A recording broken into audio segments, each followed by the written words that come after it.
تاریخ کی کتابوں میں بہت کچھ لکھا ہے، مگر ہمیں ان کی خوبیاں تلاش کرنی ہے، ہمیں بڑوں کی خوبیاں تلاش کرنی ہے اور ہمیں ان کی خوبیوں اور نیکیوں کی بنیاد پہ ان سے محبت کرنی ہے۔ میرے نبی جو فرما گئے کہ اگر تم بہت پہاڑ سونے کا خرچ کرو اور میرا صحابی ایک پاؤ جو کھجوریں خرچ کر دے، تمہارا سونے کا پہاڑ ان کا برابری نہیں کر سکتا۔ تو آج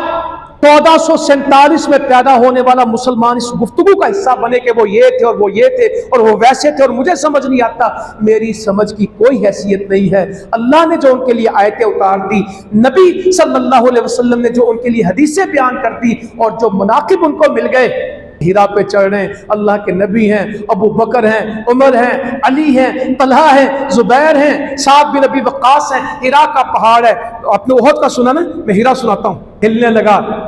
کہا رک جا، تیرے اوپر تو یا نبی ہیں یا صدیق ہیں یا شہید ہیں جن کی شہادتوں کی خبریں میرے نبی دے کے گئے۔ انشاءاللہ ان کی تعظیم، ان کی تعلیم، ان کی محبت، ان کا مقام ہم